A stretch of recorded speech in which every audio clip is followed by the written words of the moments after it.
Radio Libertad, uniendo a la familia peruana en el mundo.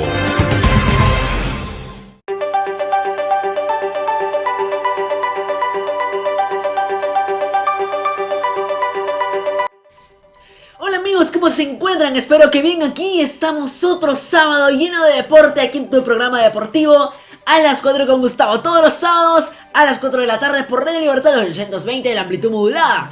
Recuerda que también puedes seguirnos desde nuestras páginas en las redes sociales, de la página de Facebook, el fanpage a las 4 con Gustavo, también el Instagram a las 4 con Gustavo, y por supuesto también te puedes contactar al número de WhatsApp al 987656972 para entrevistas y publicidades. Bien, ahora sabemos que el Lima 2019 se ha caracterizado por abarcar un sinfín de número de deportes, hablando de deporte y para deporte, por supuesto.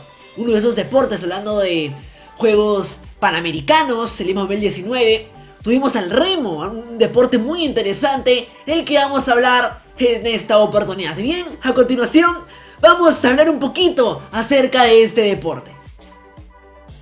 Lima 2019 abrió las puertas al mundo, desde las albúferas Nuevo Mundo en Huacho, donde se pudo apreciar la participación de 220 atletas en remo de 20 países.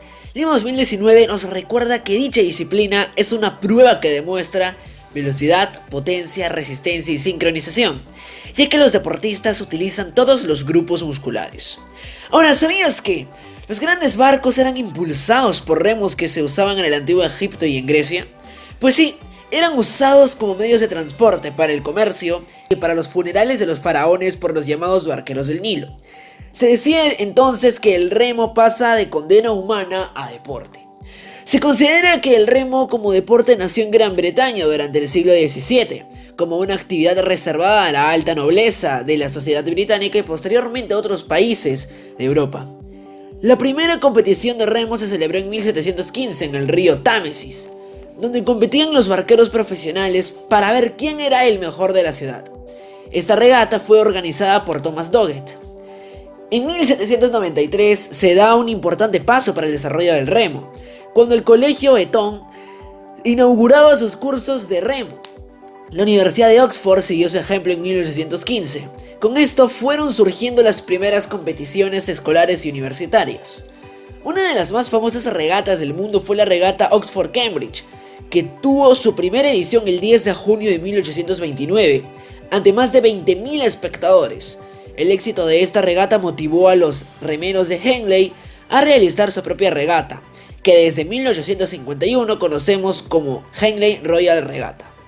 El remo era un deporte cada vez más conocido internacionalmente. Se pudo observar la presencia de clubes en España. En un inicio, se ve un deporte de carácter local, sin normas ni organizaciones específicas. Aparece el remo de banco fijo y el remo de banco móvil. En 1821 se tienen noticias de las actividades realizadas por el Real Club Regatas de Barcelona.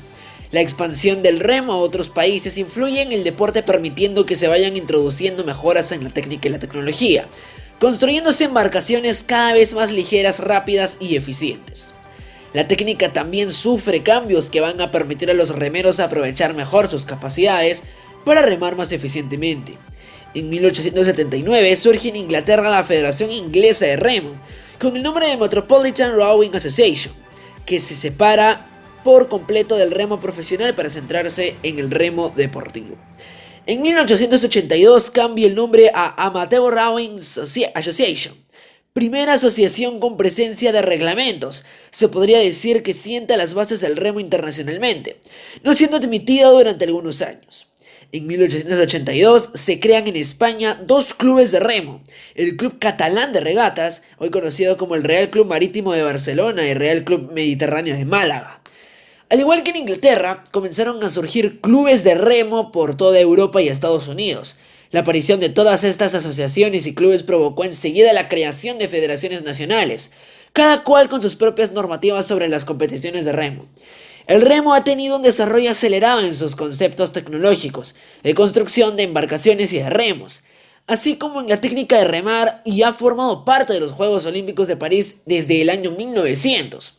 Desde entonces el remo ha sido parte del programa en todos los Juegos Olímpicos.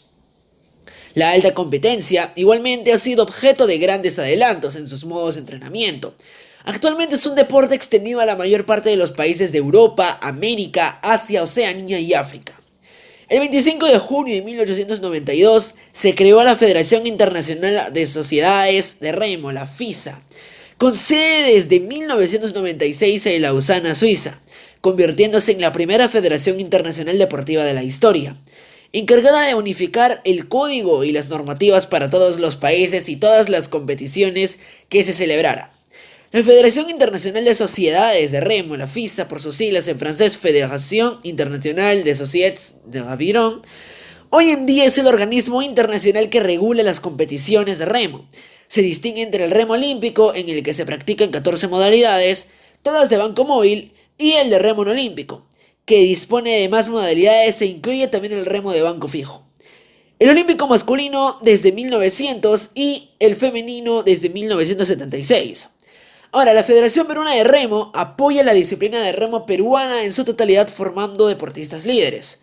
Entre las modalidades encontramos embarcaciones de couple, scull. Son aquellas en las que cada remero utiliza 2 remos. Estos remos son de una longitud de unos 3 metros y pesan algo menos de 2 kilogramos cada uno. Las modalidades de couple son skiff, double scull, 4 scull.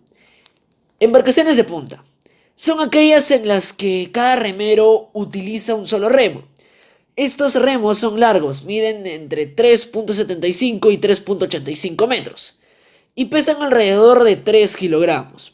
Las modalidades de remo en punta son 5. 2 sin timones, 2 con timonel, 4 sin timonel, 4 con timonel y 8. Implementos. Los barcos cascos están construidos de madera o en una gran diversidad de plásticos y otros materiales sintéticos, diseñados para alcanzar la máxima velocidad.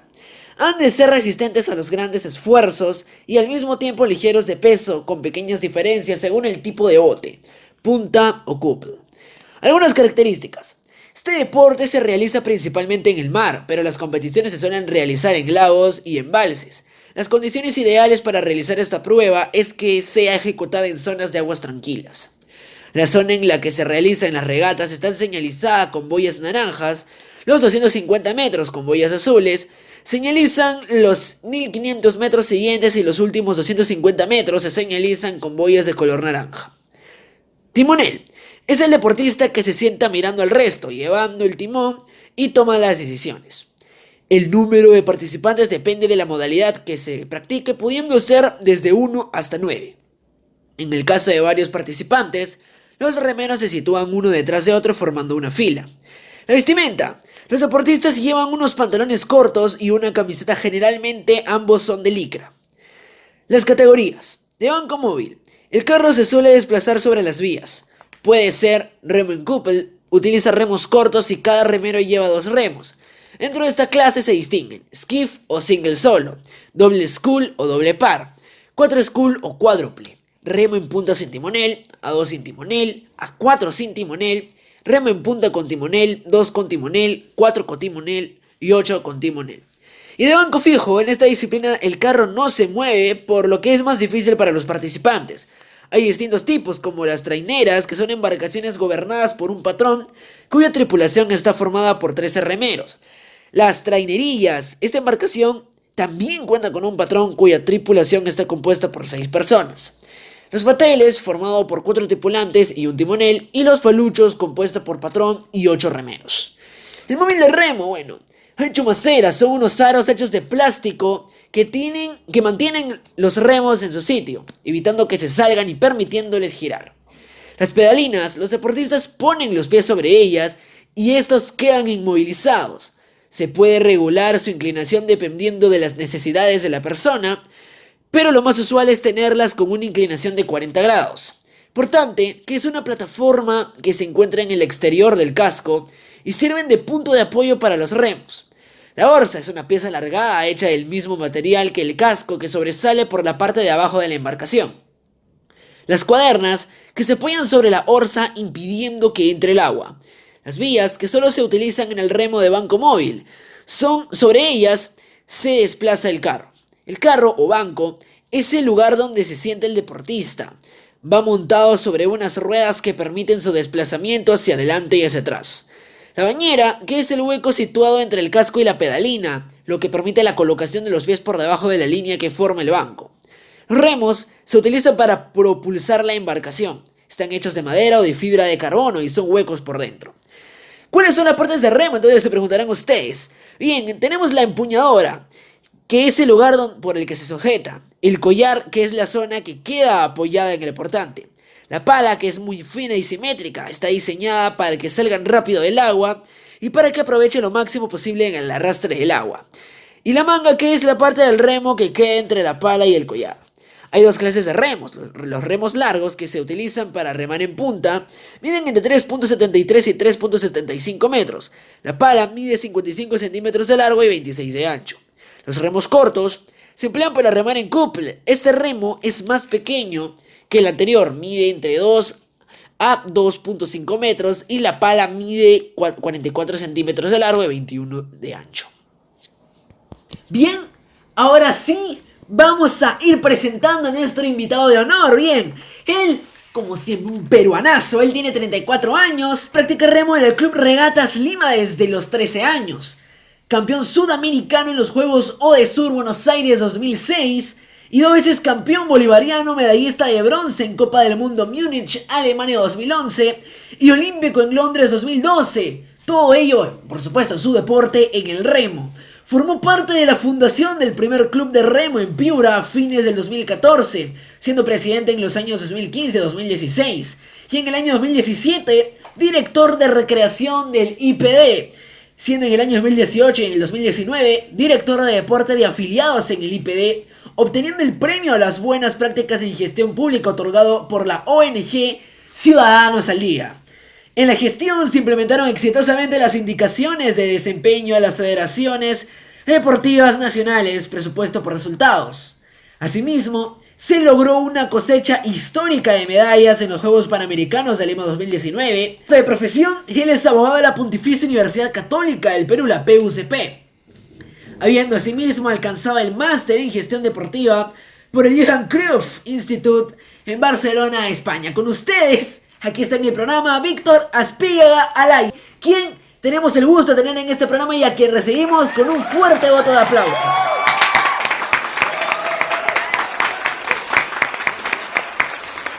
¿Cómo estás, Víctor? Es un gusto tenerte aquí en el programa. Gracias, ¿qué tal? Buenas tardes. Muy contento, gracias por la entrevista. Exacto, bien. Bien, Víctor, vamos a empezar con las preguntas. Bien, tú desde los 13 años ya practicabas el remo, pero ¿puede decirse que tu padre es tu máximo referente? Sí, de hecho sí.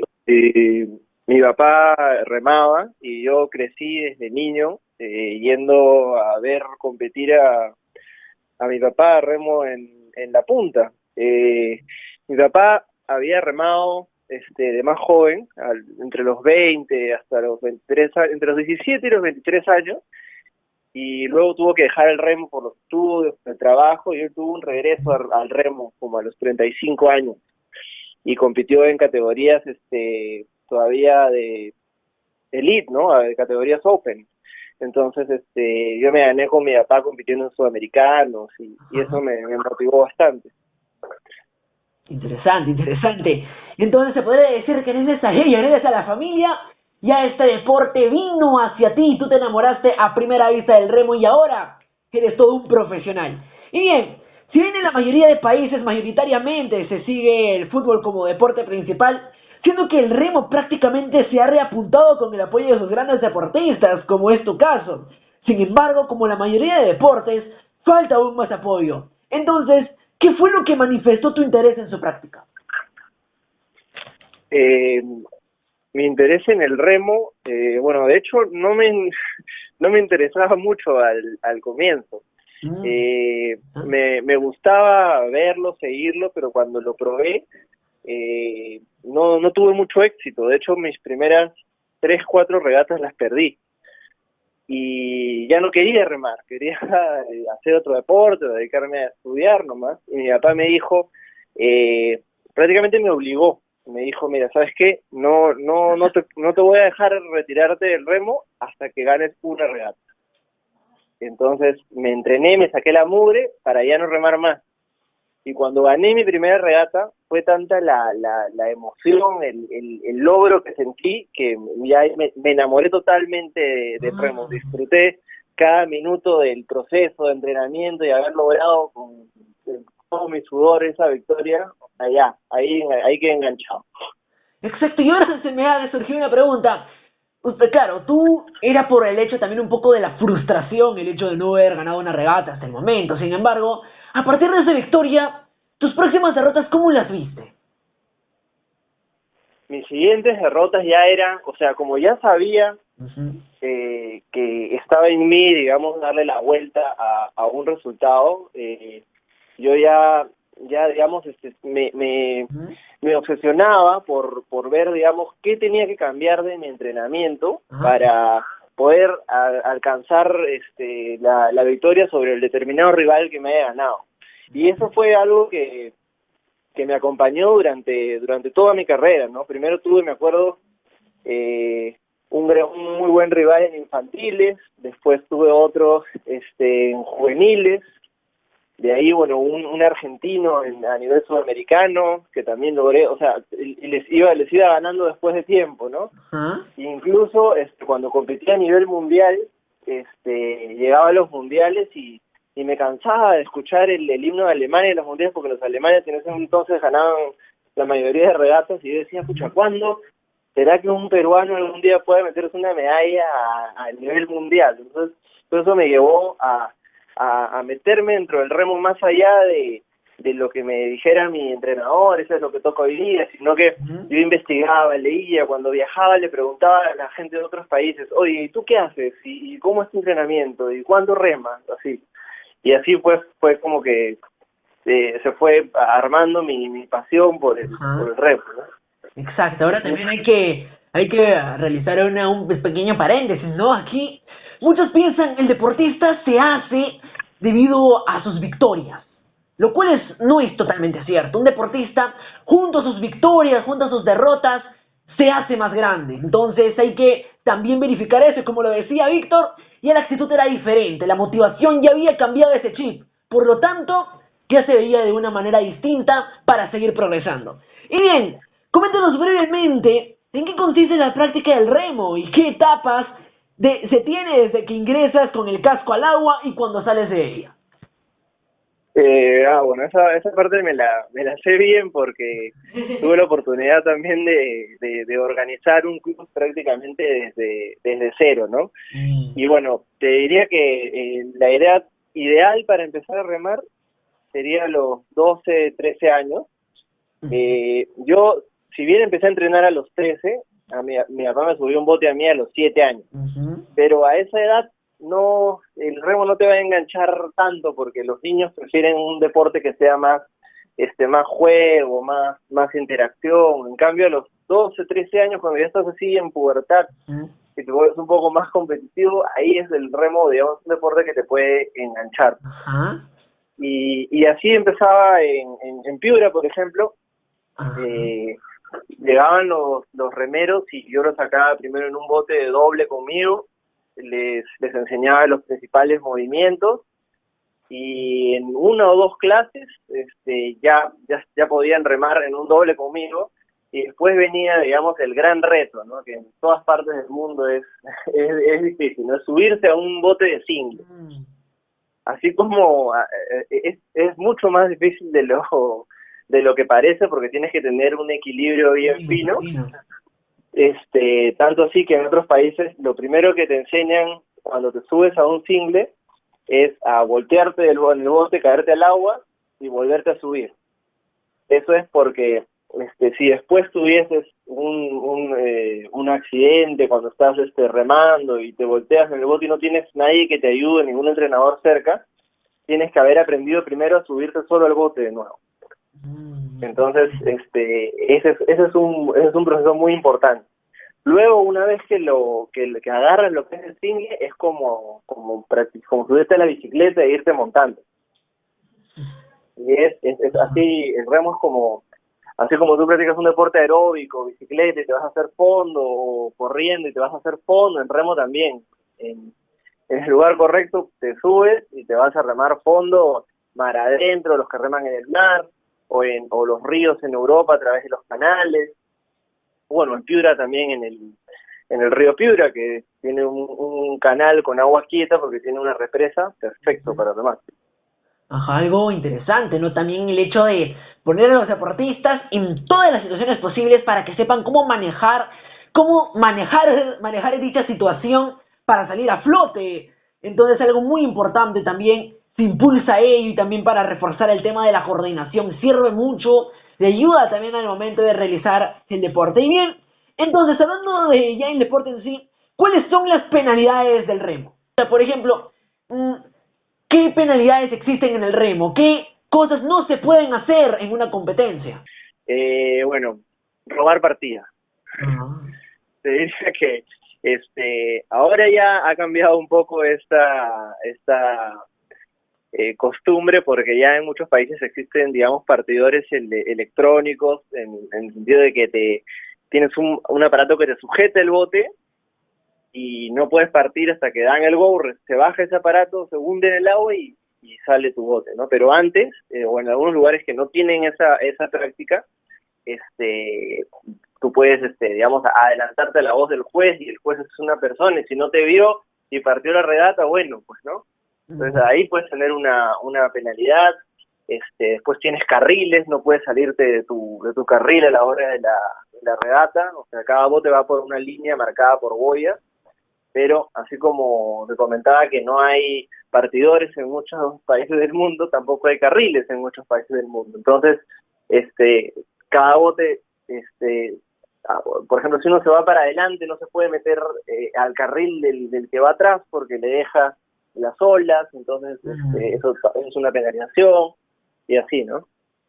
Exacto, interesante también el hecho, ¿no? De saber esas cosas, saber qué no se tiene que hacer al momento de entrar, porque también el hecho de entrar en competencia es algo distinto a los entrenamientos. Los nervios de repente juegan con una mala pasada y una de esas penalidades se pueden cometer. Entonces también hay que saber manejar ello, es algo muy, muy importante. Y ahora, yendo a la siguiente pregunta, ¿en qué consiste la puntuación y aproximadamente cuánto dura una competencia? Bueno, el remo es una carrera. Ujú. La distancia oficial es de 2 kilómetros. Es una carrera más o menos, bueno, en línea recta, dependiendo de la modalidad que estés remando. En el remo tú tienes singles, dobles, cuádruples, Claro. ochos. Te dura, el 8 es el bote más rápido, lo puede hacer entre 5 minutos 30 y 6 minutos. Y el single, que es el bote más lento, lo puede hacer más o menos entre 6:45, 7:30 de repente. En mujeres un poquito más, más o menos así, ¿no? Y Exacto. ojo que el remo también tiene una particularidad, que el tiempo no es un factor muy determinante como para decir tienes el récord mundial de la distancia, porque todas las pistas de remo, si bien son de 2 kilómetros, las condiciones no te permiten que la toma de tiempo sea, digamos, siempre uniforme. ¿A qué me refiero? Por ejemplo, una pista de remo que tenga viento en contra no va a ser lo mismo que una que tenga viento a favor o una que tenga viento de costado. Una pista de remo que tenga una profundidad de, por ejemplo, 1 metro, va a ser más pesada y vas a poner más malos tiempos que si tiene una profundidad muy amplia, porque el agua es más suave para la remada cuando la profundidad es muy alta. Entonces, estas son particularidades del remo, ¿no? Exacto, ahora también hay que considerar, claro, que como se trata de un campo natural, las condiciones no son las mismas. O sea, si fuera un campo, por así llamarlo, sintético, como un campo de vóley, un campo de básquet, de fútbol, se podría realizar un estilo de un tipo de comparación. Sin embargo, acá, como lo mencionas en el bote, no es absoluto. Hay cambios que pueden jugar o a favor de un remero o en contra del mismo, así que también son factores a considerar importantes. Y bien, entonces, ¿qué estrategias se manejan en esta disciplina? Puedes hacer mucho en función a las condiciones del lugar donde vas a competir, pero lo puedes hacer, digamos, con las medidas que le pones a tu bote y tus remos. Por ejemplo, si tú tienes una pista de remo en la que ves que te va a tocar un viento en contra, puedes acortar los remos, entonces la jalada va a ser más suave y vas a tener, digamos, más velocidad, ¿no? Si ves que es una pista de remo que tiene el agua picada por el viento, porque hay agua que se mueve, se forman olitas por el viento y a veces no hay viento y el agua queda planita. Entonces, si es que tienes agua con olitas, te conviene subir la altura a los remos para que tengas más espacio para ir por encima de la ola.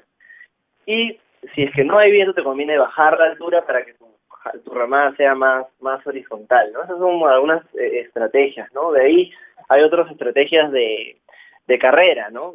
Si tengo una regata de 2 kilómetros, voy a salir a tomar la punta o voy a salir a correr la regata de atrás y tomar la posición cuando digamos me sienta bien, ¿no? O sea, cada persona tiene distintas formas de correr su regata, ¿no? También a algunos les ayuda mentalmente correrlo de adelante. A mí, por ejemplo, me gustaba correrlo de atrás, ¿no? Me gustaba medir a mis competidores y después de la primera mitad de la regata recién ahí atacar.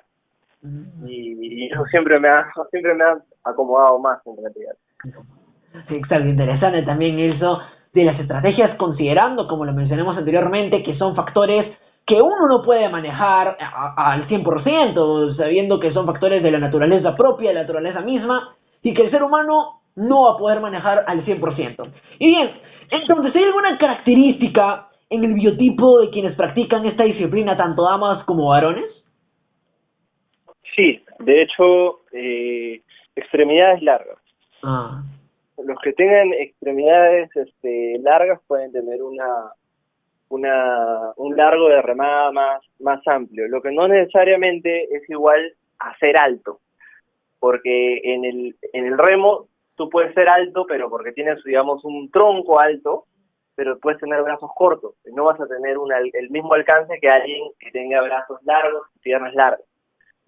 Entonces, yo diría que esa es una de las principales características de un buen remero, ¿no?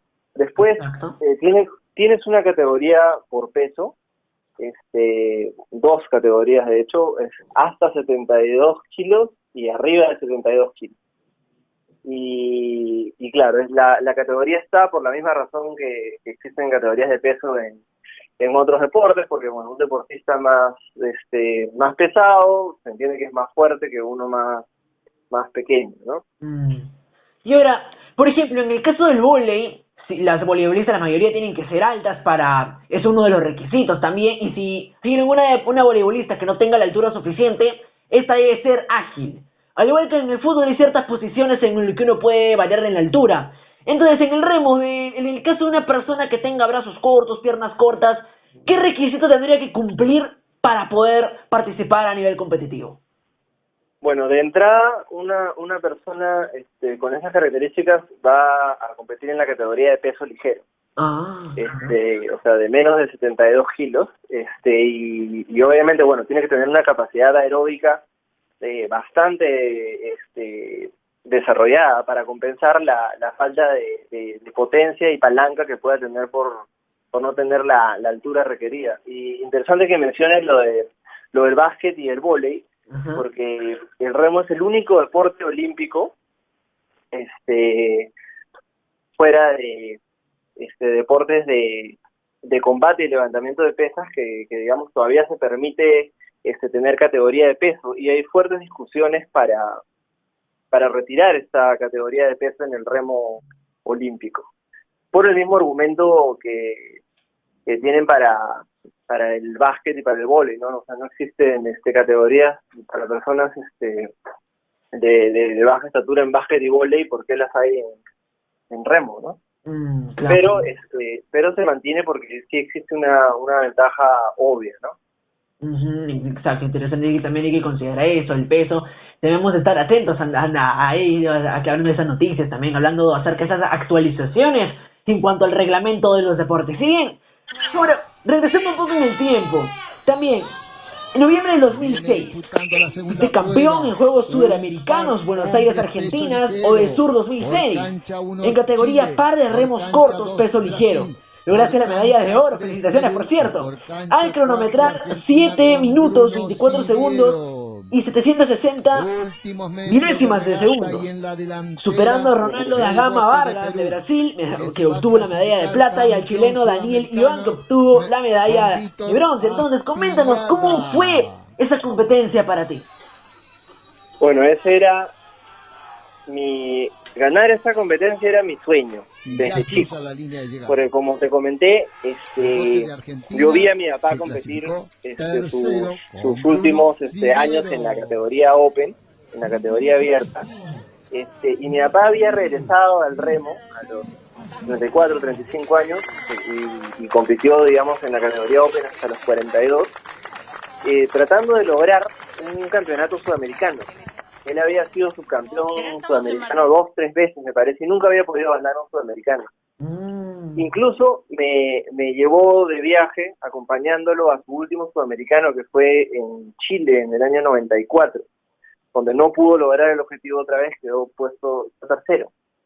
Entonces, yo viajé con mi papá a Mar del Plata para los Juegos del Sur del 2006, porque Mar del Plata era subsede y los Juegos Americanos eran en Buenos Aires, y fue súper emocionante lograr ahí el campeonato sudamericano. Me esperó mi papá en la costa llorando. O sea, para el Perú lograr era la primera medalla en Juegos del Sur en remo para Perú en su historia.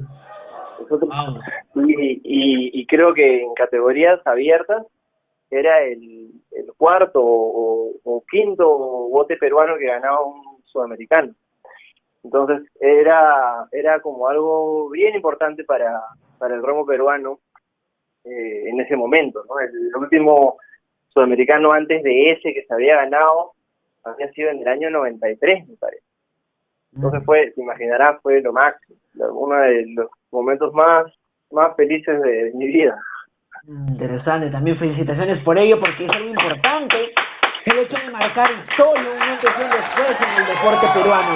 Y bien, exacto, felicitaciones. Y bien, yendo a la siguiente pregunta, tú participaste en el evento de School individual masculino en los Juegos Olímpicos de Londres en el verano de 2012. Entonces, ¿se podría decir que el School individual es tu especialidad? ¿Y en qué consiste? Sí, de hecho, el Single School es la única categoría individual en el remo. Es un bote de una persona. Igual la distancia es 2000 metros. Yo clasifiqué a los Juegos de Londres por quedar tercer puesto en el preolímpico latinoamericano en el mismo año 2012, lo cual también fue un logro bien trabajado, porque yo había competido en los Juegos Panamericanos de Guadalajara en el 2011, que deportivamente había sido un súper año para mí, porque más temprano en ese 2011 había logrado una medalla en Copa del Mundo, pero en el remo tú tienes que saber armar tus picos de rendimiento, o sea, saber, digamos, cómo entrenar para tener tu pico de rendimiento en un determinado momento. Entonces, yo en el año 2011 no tenía entrenador, me entrenaba solo, y tuve un pico de rendimiento extraordinario a mitad de año 2011, y después, para fin de año, para Guadalajara, estaba como que medio quemado, medio saturado, y no me fue bien, quedé octavo en los Juegos Panamericanos. Y luego de quedar octavo, tenía que enfrentarme a la misma gente para agarrar uno de los 6 cupos para Londres 2012. Entonces, haber llegado a ese preolímpico y alcanzar el tercer puesto después de que 6 meses antes había quedado octavo, también fue un super logro, porque me pasé todo un verano trabajando bien duro. Ya tuve entrenador para ese entonces, y bueno, terminé siendo olímpico, ¿no? Ser olímpico es uno de los mayores objetivos para cualquier deportista. Hay que considerar que tuviste varias etapas en las cuales siempre estuviste ahí luchándola para claro, dar un logro a nuestro país, llevándonos también a un Juego Olímpico, hablando de Londres 2012. Entonces, es aplaudible lo que ha pasado también en ello, dando un logro así, marcando historia en el remo peruano, algo muy, muy increíble. Y bien, tu experiencia en el deporte te lleva a formar parte de lo que es hoy en día el Club de Regatas Piura. Por el año 2015-2016 fuiste presidente del Club de Remo. Nos compartiste que en el año 2016 el proyecto de Remo en Piura recibió el apoyo del IPD a través de la Dirección de Recreación y Promoción del Deporte hacia el 2018. ¿Qué sucedió entonces? ¿Por qué terminó el apoyo a ese programa? Bueno, en realidad, este programa de Remo en Piura empieza cuando yo estaba en Piura en el 2016. Ya estábamos ejecutando el programa del club, que se fundó a fines de 2014, y el propio IPD me contacta por intermedio de Renzo León, que es otro gran deportista del remo peruano, y ellos me dicen que tenían un programa que era muy interesante en el IPD, que se llamaban los proyectos deportivos especiales. Este programa lo que hacía era invertía en escuelas deportivas en lugares del Perú donde en base a las características de una determinada zona, sea por facilidades geográficas, o sea por digamos el biotipo de las personas, se favorecía cierto tipo de deporte. Entonces habían 12 proyectos especiales en todo el Perú, y ellos llegaron al remo en Piura, porque en Piura tenía una ventaja geográfica para la práctica del remo que sobrepasa a cualquier otra parte donde se practique remo en el Perú. Es que tiene el río Piura en la misma ciudad. Entonces, los chicos de Piura que quieren practicar remo tienen las universidades, los colegios, a 10 minutos en bicicleta del lugar donde entrenan, lo cual es una ventaja increíble. Además tienen sol todo el año, un agua calmadita, donde no pasan otras embarcaciones, o sea, es el lugar soñado para remar. Por eso es que Piura como club tuvo tanto éxito, y el IPD, bueno, lo vio, y nos compró más botes, nos facilitó la llegada de remo, y luego cuando yo me fui de Piura, a inicios de 2017, financió a un entrenador que se quedó encargado del proyecto hasta el 2018. Luego se dejó de apoyar el proyecto porque, bueno, se acabó el programa de proyectos especiales. Se inició con la Academia IPD, que seguro has escuchado sobre el programa de Academia IPD, y este programa estaba más enfocado en la cantidad de beneficiarios por cada escuela deportiva que ponían. Entonces, el remo, per se, tú no puedes tener 100 chiquillos en el agua porque por un lado tendrías que tener 100 botes, y por otro lado un entrenador tiene que estar atento de 100 chiquillos que están en el agua. Entonces no es lo ideal tener a 100. Siempre es bueno tener clases de 20 personas o 30 personas, de repente tener un poco más de horarios, porque tienes que tener cuidado, porque podría alguno estar en peligro y de repente otro, y no tienes manos para ayudarlos, ¿no?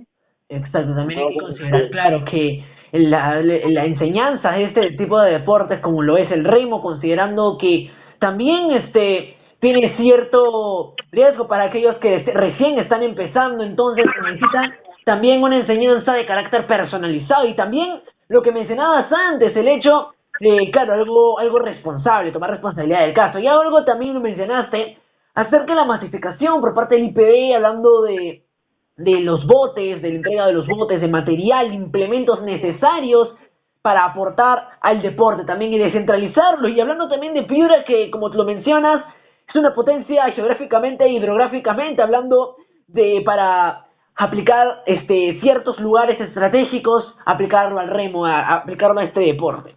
Y bien, entonces vamos a la siguiente pregunta. Se luchó mucho por la imagen del club, sin embargo, en el 2017 el fenómeno del Niño se lleva prácticamente el muelle de Piura. Entonces, ¿cómo logran superar dicha situación? Sí, mira, de hecho, a inicios de 2017, a mí me había contactado el IPE para trabajar ahí en la dirección de recreación, justo como especialista en proyectos deportivos especiales, a ver, digamos, en qué otros lugares de Perú podríamos desarrollar más proyectos. Y yo me voy de Piura y me voy, ¿qué te digo?, el 25 de enero, y la catástrofe empieza 10 días después. Ya el río creció, se llevó el muelle para el cual habíamos habíamos recaudado fondos de formas, habíamos hecho rifas, habíamos organizado regatas, vendido ceviches en las regatas, no, fue todo un tema conseguir el muelle y en verdad bueno fue que solamente se llevó el muelle, porque a los chicos lo detectaron a tiempo que crecía el río, corrieron a llevar los botes a un lugar en alto para que no se los lleve el río también, todo el material deportivo que teníamos ahí. Claro. Y se logró, ¿no? Solamente se rompió creo que un bote, pero digamos salvó todo el material deportivo, ¿no? Y al final se pudo regresar a remar después de la catástrofe ya sin muelle. O sea, el muelle no es indispensable para remar en el río Piura porque, como te digo, son aguas calmadas, porque estamos al lado de la represa, pero sí fue digamos un golpe, ¿no? Tuvimos que incluso se llevó la lancha, ahora que me acuerdo. Teníamos una lancha con motor para seguir los entrenamientos y el río se llevó la lancha con motor. No, fue un duro golpe, ¿no? Pero ahí el Club Piura resiliente, ¿no? Ha salido adelante. Sí, eso es lo bueno, el hecho de tener esa capacidad de resiliencia para poder recuperarse de ese momento y seguir adelante. También hablando del trabajo en equipo para el hecho de recuperarse de esa situación. Y bien, yendo a la siguiente pregunta. Tú fuiste director en Deporte y Recreación IPD y el 15 de octubre del 2018 asciendes a director nacional de deporte de afiliados de INADAF del IPD. Tenías una consigna: continuar con la capacitación a las federaciones en la ejecución de las subvenciones económicas y la coordinación de un trabajo en equipo con miras al Lima 2019. ¿Qué nos puedes comentar de los resultados de tu gestión? Bueno, en realidad yo recibí la dirección me parece que agosto o septiembre del 2018, y el Ministerio de Educación nos pidió que implementáramos indicadores de desempeño para las federaciones deportivas nacionales.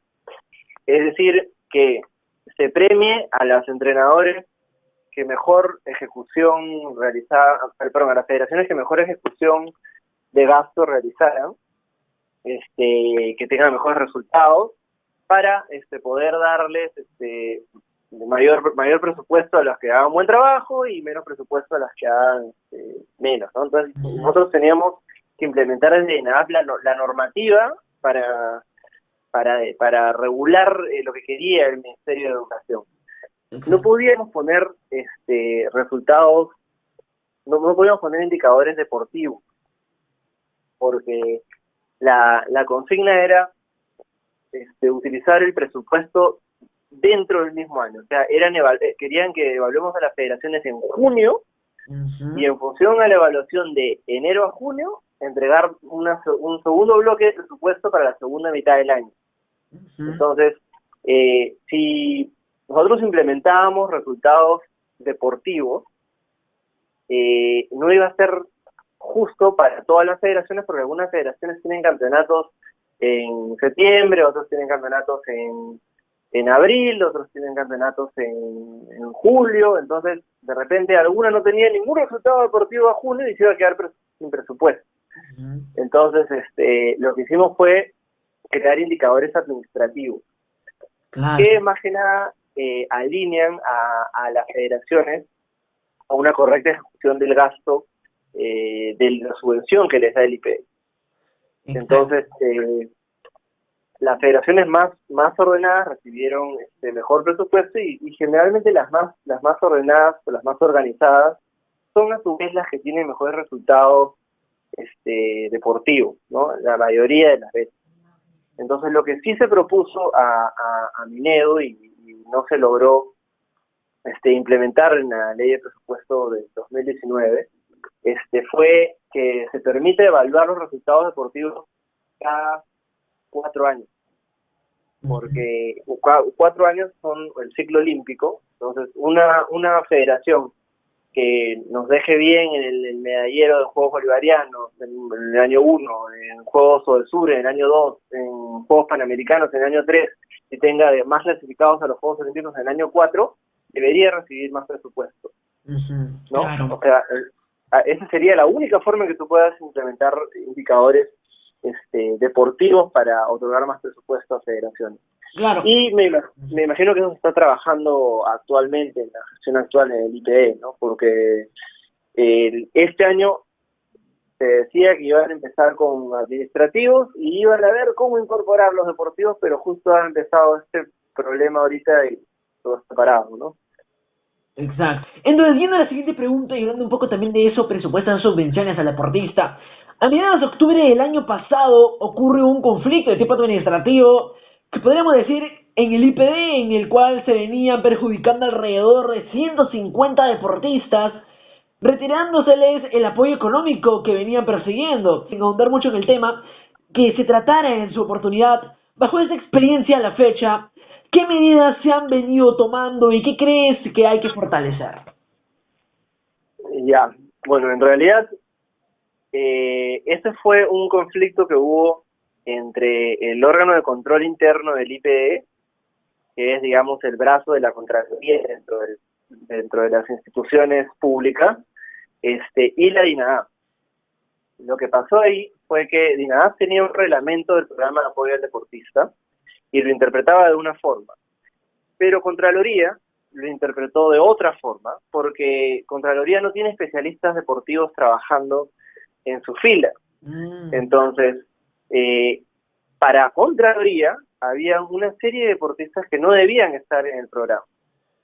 Entonces, nosotros tuvimos que ajustar eso en función a las disposiciones de Contraloría y nos negamos a hacerlo. Cuando llegó el momento en que acudí al presidente de la institución para que me respaldara, no me respaldó y pidió que se implementaran las recomendaciones de Contraloría. Entonces, en ese momento, yo renuncio y expongo todo lo que estaba pasando, lo cual sirvió para que efectivamente el nuevo presidente entrante mande a revisar el informe de Contraloría que había determinado la salida de los deportistas, ¿no? Y pudieron realizar algunos, ¿no? Lo que se quedó en hacer, que todavía no se ha hecho, era modificar el manual de DINADAP para que, digamos, las reglas queden más claras tanto para Contraloría como para el propio DINADAP y se pueda, digamos, mantener a los deportistas en función a lo que diga DINADAP, ¿no? No sé si estuviste al tanto de los detalles, pero la razón de la salida fue que eran un grupo de deportistas que no habían tenido resultados en 6 meses. Claro. Y lo que DINADAP sostenía, lo que yo sostenía con DINADAP, era que el resultado no es la única razón que te pone el programa de apoyo al deportista.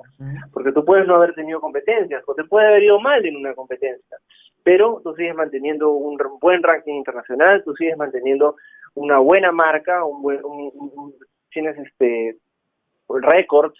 O sea, hay distintos factores que determinan que seas un deportista que nos puede dar resultados y no solo medallistas y verlo cuadriculado totalmente, ¿no? Exacto, por supuesto. Y yendo también a la siguiente pregunta, ya para Lima 2019 se crea el llamado PAD A, el alternativo para aquellos deportistas que no contaban con el PAD, el programa de apoyo al deportista. La idea es que tengan un seguro, seguimientos de sus entrenamientos, presencia de nutricionistas y psicólogos, entre otros. Y eso se quedó ahí. ¿Se vio la posibilidad de continuar con ello? El PADA, después de los Panamericanos, creo que no ha continuado. Pero me parece que ha sido por una falta de recursos. Lo que pasa es que todos los deportistas federados reciben apoyo a través de sus federaciones, ¿no? O sea, a través de sus federaciones tienen la posibilidad de tener buenos entrenadores, la posibilidad de tener un lugar donde entrenar, material deportivo, viajes a competencias internacionales, etcétera. Y entre todos los deportistas federados existe un grupo que entra al programa de apoyo al deportista y entra al programa por un resultado deportivo. Claro. ¿No? Exacto. Es la manera de entrar al programa, no la manera de mantenerse, la manera de entrar. Y el PAD alternativo se creó para que los deportistas clasificados a los Juegos Panamericanos tengan además un apoyo de suplementos vitamínicos que tenía en ese momento en stock la Dirección Nacional de Servicios Biomédicos, y seguro, pero hasta donde alcanzara el presupuesto. Entonces, si el PAD tenía aproximadamente en ese momento 400 deportistas, con el PAD alternativo podía llegar casi al doble, ¿no? ¿Qué te digo? Sí, al doble de deportistas, porque la cosa era involucrar a toda la delegación peruana, que era de 500. Y si a eso lo sumas los 400 que ya estaban en el PAD, que no solamente incluía a los de la delegación panamericana, porque el PAD también tiene deportes no panamericanos, y tiene deportistas también de otras categorías, como juveniles, ¿no? Ajá, claro. Y ahora también hablamos mucho del apoyo económico al deportista, que es muy importante considerar. Entonces, ¿qué de la ley de mecenazgo? ¿Por qué crees tú que muchos deportistas no gozan a la fecha de ello? ¿Quién vela por el fiel cumplimiento del mismo? Que ¿por qué no funciona la ley de mecenazgo? Me estás preguntando. Ajá, claro. Bueno, la ley de mecenazgo empezó, se podría decir, a mediados del 2018. Ajá.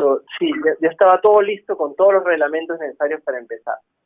Ahí se había hecho el lanzamiento, se informó a empresas, a deportistas, y no hubo una buena respuesta del mercado, de las empresas privadas, ¿no? De lo que pude conversar con algunos empresarios fue que el impacto tributario por apoyar a un deportista amparado en esa ley no era lo suficientemente atractivo para hacerlo.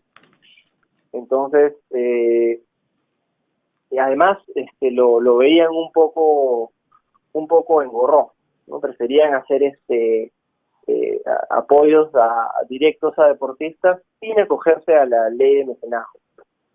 Y ¿qué le faltaba a la ley de mecenazgo? Me parece que los congresistas que la armaron en su momento negocien con SUNAT un mayor impacto, ¿no? Yo creo que SUNAT en su momento se debe haber cerrado bastante. Creo que en Chile el impacto tributario es mayor, pero aún así yo veo que ya existe muchísimo más apoyo de la empresa privada a los deportistas. Exacto. Pero y hago énfasis en deportistas porque no se ve el mismo apoyo de empresas privadas en instituciones deportivas.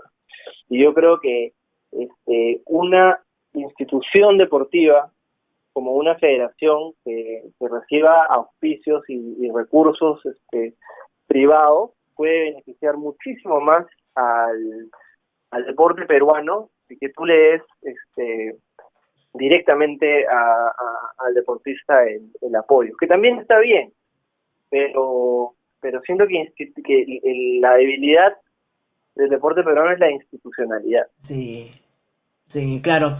Eso es importante también porque hay que ver que la empresa privada mucho apoya al deporte capital que existe en el Perú, que es el fútbol, y muchas veces se olvida de otros deportes. Ahora, como tú lo mencionaste, hay que considerar que hay un crecimiento, se empieza por algo. Por ejemplo, después de Lima 2019, corredores, atletas como Gladys Tejeda y Cristian Pacheco fueron apoyados por una marca de zapatillas famosa. Entonces, ello también hay que considerar que se están dando grandes pasos para ello. Y bien, luego formaste parte del comité organizador de los Juegos Panamericanos y Juegos Panamericanos Lima 2019, la COPAL. Con la experiencia que tienes ganada, ¿qué mejoras proyectas en el sistema deportivo? Bueno, los Juegos Panamericanos fueron una super publicidad para los deportes peruanos que no son fútbol. La organización de los Panamericanos me parece que ha sido impecable y creo, como te digo, y para terminar la idea que te decía en la respuesta anterior, que falta, yo creo que falta profesionales en gestión deportiva en el Perú, para realmente vender el deporte. El deporte en Perú todavía no genera recursos por sí solo. Por ejemplo, tú ves en Estados Unidos lo que es la industria deportiva y genera millones, porque a la gente le gusta la narrativa que te puede dar la NBA o la Liga de Fútbol Americano. Es interesante ver. O sea, la forma en que te lo venden, en que te lo cuentan, las historias deportivas, ven más o sea, piensan más en el fan. No sé si me dejo entender con fan, o sea, con el seguidor. Claro. Entonces, es interesante para alguien ver deporte, pero te lo tienen que contar bien. Si no te lo cuentan bien, nadie lo va a seguir. Y si nadie lo sigue, ¿qué empresa va a querer apoyar un deporte que nadie ve? Entonces yo creo que es una ¿cómo decirlo? un aspecto, una materia que todavía falta desarrollar al deporte peruano. Falta más capacitación y experiencia en temas deportivos por parte de las personas que se encargan de los mismos. Y bien, entonces, yendo a la siguiente pregunta, ¿se puede decir que el remo es uno de los deportes que quienes lo practican gozan de la naturaleza y están en aire libre y que se conserva la distancia social, lo cual es recomendado hoy en día debido al COVID-19? Entonces, ¿crees que ya se debe dar el paso? Por cierto, ¿cómo van en remo con respecto al regreso de las actividades? Bueno, el remo ahorita creo que tiene un protocolo ya aprobado imagino que ya han enviado la lista de deportistas priorizados para entrenar, pero el tema en el remo es que ahorita solamente podrían remar botes de singles, ¿no? Botes de tripulación ya es más complicado porque ahí sí no hay más contacto entre los deportistas. Y lo bueno es que todavía no se sabe nada sobre el reinicio del calendario internacional, ¿no? Porque en la medida en que el calendario deportivo siga parado, no hay tanta preocupación por parte de los atletas por entrenar ni desesperación por tener alguna competencia ya, ¿no? Entonces yo creo que se tiene que tomar con calma en estos días, entrenar en casa que se pueda, y cuando la situación se vaya solucionando, ya pensar más en competir, y seguro en los próximos meses ya se hablará de qué es lo que está pasando con el calendario internacional de remo, porque por ahora no hay competencias a la vista, entonces yo creo que se pueden tomar las cosas con calma. Exacto, claro. Entonces eso también a nivel de todos los deportes, todas las actividades con respecto a ello. Y también, claro, todo ahí está en stand-by. Lo primordial ahora es cuidar cada uno nuestra salud para así cuidar la salud de los demás. Y bien, entre los inicios de año comentaste que de tu postulación para director de remo de Regatas Lima con Fernando de Pierola como presidente. ¿Cómo va ello? Bueno, no fue bien en las elecciones. Perdimos. Bueno, me dio pena porque, o sea, tenía experiencia en lo que era la gestión deportiva en el remo, porque un club, yo pensaba, lo que logré con un club chiquito como el Regatas Piura, lo que hubiera podido lograr con los recursos que tenía el Regatas Lima, ¿no? Claro. Pero bueno, ya será para más adelante. Por ahora, yo mismo en esta cuarentena me he puesto a entrenar de nuevo en la máquina de remo, en el ergómetro, y yo creo que en lo que es gestión deportiva voy a por lo menos estar ya un año sabático y tal vez ya regresar a trabajar para alguna federación y aportar lo que pueda, lo que sé sobre gestión deportiva el otro año, ¿no? Exacto, y aparte considerar que estás joven todavía y esto recién empieza, y también considerando que tienes muchísima experiencia con la que varias instituciones podrían contar, así que a seguir adelante. Y bien, entonces también rescatamos un mensaje tuyo que dice: el deporte es para toda la vida, el alto rendimiento no. Coméntanos acerca de ello. Bueno, es cierto, el alto rendimiento es muy sacrificado. Es tanto sacrificio, tanto entrenamiento al que se exponen los deportistas, que tal vez hasta no es muy saludable que digamos, ¿no? Además, el cuerpo te da hasta cierto punto, ¿no? Ahora último vemos bastantes deportistas longevos, Claro.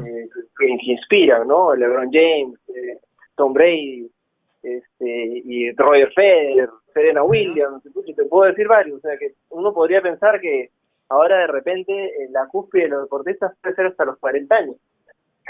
Y bueno, yo con 34 de repente todavía podría volver, ¿no? Pero lo que nos gana es justamente el tiempo, o sea, si no eres un deportista de un deporte comercial, digamos, no puedes vivir de esto, ¿no? Entonces ya cuando tienes que combinar tu trabajo con el deporte, a veces las cosas se complican, ¿no? Tú quieres entrenar, quieres ordenarte, te haces tiempo, pero de repente, hubo una reunión que fue hasta las 11 de la noche y vas a dormir 5 horas y tienes 34 años, pucha, no vas a entrenar igual al día siguiente, la pagas, ¿no? Entonces, ahí ya conviene tomar el deporte como algo más, más tranquilo, ¿no? Tal vez no voy a salir a remar 20 kilómetros después de pedir una reunión de hasta la 1 de la mañana, pero puedo entrenar mis 40 minutos y, digamos, mantener, que me sirva para tener un sistema inmunológico fuerte, para estar en forma, para tener buen humor, porque el deporte pues genera endorfinas que te ponen contento, sobre todo ahora en invierno que no sale el sol, caramba. Entonces, por eso digo que el deporte es para toda la vida, porque el deporte te da vida, te da salud, te hace sentir bien. Y eso es lo que se debe... Claro, también considerar que el deporte es algo que se ancla a tu vida, es algo que se queda ahí, es algo importantísimo, que uno se quede no necesariamente en alto rendimiento, como tú lo mencionas, sino hay diversas maneras de practicar un deporte. Y bien, entonces, ya para ir también cerrando la entrevista, Víctor, ¿cuál sería tu sueño a nivel deportivo y a nivel profesional? Bueno, yo creo que a nivel deportivo, bueno, me gustaría volver a competir en el extranjero. No me animaría a decirte otros Juegos Olímpicos porque sería una meta muy muy alta, aunque si sigo el ejemplo de mi papá, que volvió al remo a los 35 años, quién sabe. Pero sí me gustaría un par de buenas regatas más competitivas, ¿no? Esas que me hagan después tener buenas historias para contar, ¿no? Por supuesto.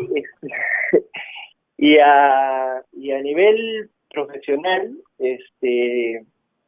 bueno, yo ahorita estoy trabajando fuera de la gestión deportiva, pero yo creo que mi proyecto personal y mi corazoncito todavía está con el club de Piura. Creo que puede dar bastante más y estoy comprometido e ilusionado con seguir apoyándolo, y cuando tenga, digamos, más recursos para apoyarlo lo voy a hacer, pero ese club me ha dado muchas alegrías y me hizo descubrir mi pasión por la gestión deportiva, así que ese es otro gran objetivo. Exacto, Víctor, ha sido un gusto estar aquí conversando contigo acerca de este bello deporte como lo es el remo, hablando un poco también de las gestiones del IPD, recordando cómo fue los de Lima 2019, entre otros temas interesantísimos que hemos tocado en esta entrevista. Víctor, ha sido un gusto hablar contigo. Saludos a tu familia y ya desde ya un feliz Día del Padre. ¿Algo más que desees agregar? No, nada más, muchas gracias por tenerme presente para la entrevista y felicitaciones por tu programa. Sí, así, porque eso es lo que necesitamos, periodistas que cuenten buenas historias de todos los deportes en el Perú. Bien, Víctor, muchísimas gracias por estar en comunicaciones con nosotros. Recordemos también, esperemos también que ya esta pandemia se termine pronto para así poder contactarnos y también reunirnos en la radio presencialmente para continuar de repente hacer una segunda parte de esta entrevista hablando también de remo y un poco más de ello. Víctor, ha sido un gusto. Saludos a tu familia, feliz Día del Padre y cuídate mucho. Muchas gracias, igualmente, saludos. Muchas gracias, chicos. Él ha sido Víctor Aspíaga, remero peruano, también olímpico, que ha representado a nuestro Perú en momentos importantísimos en gran magnitud. Un fuerte aplauso para él. Y chicos, ahora sí no se desconecten, no se desintonicen un momento. Regresamos con Entretiempo Deportivo. Ya volvemos. De 4 a 5 de la tarde, aquí en tu Radio Libertad. Radio Libertad, uniendo a la familia peruana en el mundo.